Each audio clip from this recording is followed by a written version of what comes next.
welcome. I hope that you are all doing well. Thank you so much for joining me here today. We are talking about books, and today's book is the book I read to fulfill the prompt to read a book where one of the characters is an author, and that book is Cards on the Table by Agatha Christie. Many of you know that I am participating in Read Christie 2025, so every month I have a prompt that relates to an Agatha Christie book, and I will not be talking about those books every month. I'll only be talking about them in the months where I select that prompt. Let's talk about Cards on the Table.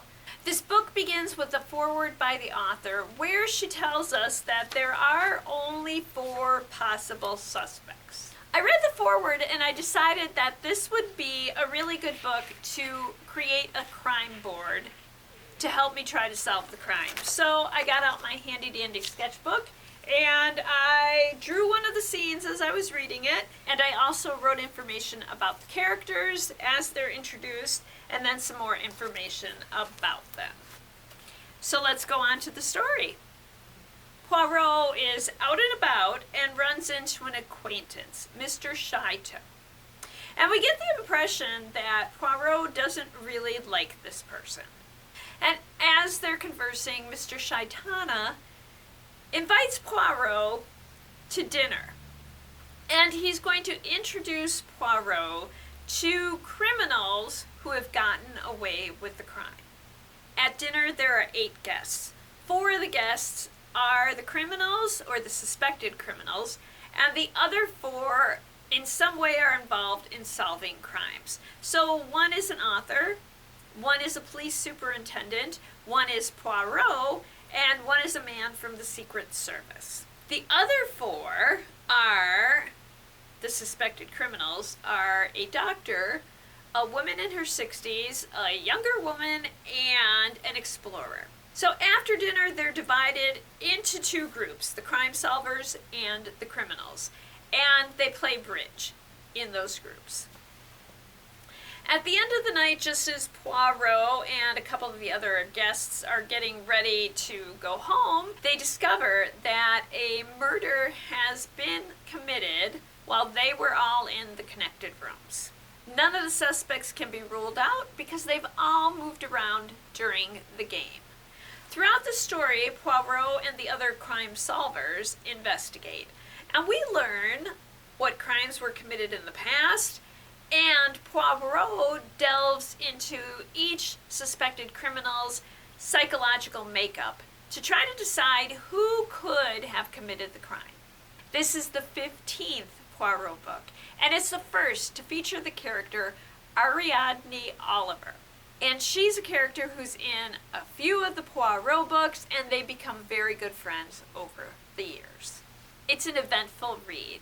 There's an intricate plot with multiple suspects.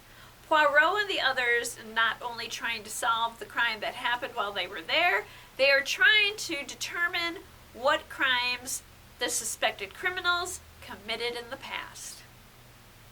What can you read for a similar experience?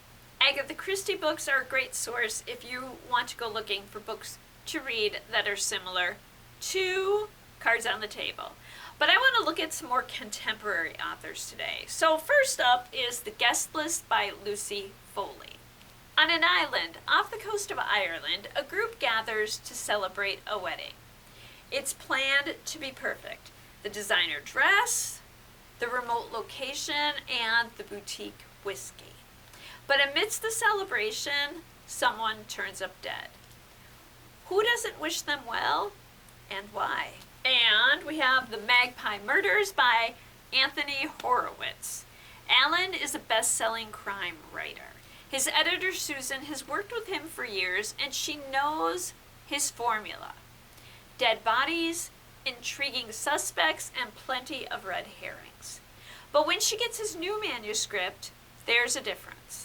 And as she reads more, there's another story hidden within the story. One of ambition, jealousy, and greed. And it will all lead to murder. And there we are. I hope that you enjoyed this look at Cards on the Table by Agatha Christie. When I checked it out, I also grabbed the audiobook thinking that I could read them together or read this sometimes and this sometimes, and it just didn't work out this time. For some reason, the audiobook just couldn't keep my attention, but I will try that with another book. Now we're at the point where we will select my next prompt for the next book, and we're going to be doing it again by choosing from the prompts. So I'm going to head back there. I will take one of the prompts off. I won't look at it right away. I'll bring it back here, and then we'll look at it together. I'm not exactly sure how well you can see me, so I'm just going to use this hand. Stop here, I think. There we go. I've got it.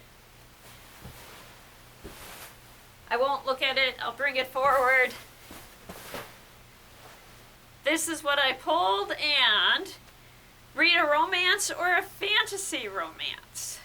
So, let me go find a romance or fantasy romance for the prompt.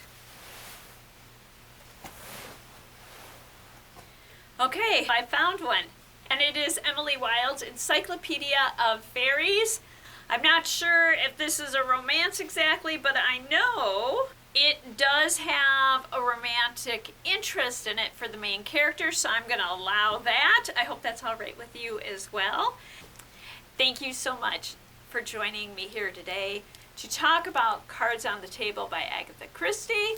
I'll be back later this week with an Explore and Create. I know last week's Explore and Create didn't happen because of technical difficulties, but I've got that all figured out now, so bear with me. Thank you. We'll have an Explore and Create later this week. We will have a new book review up early next week, and hopefully another Explore and Create the end of next week. Or maybe an In the Kitchen with Mary, one or the other. So, I hope that I will see you then, and until then, I hope that you enjoy all that you do and all that you read. And thank you.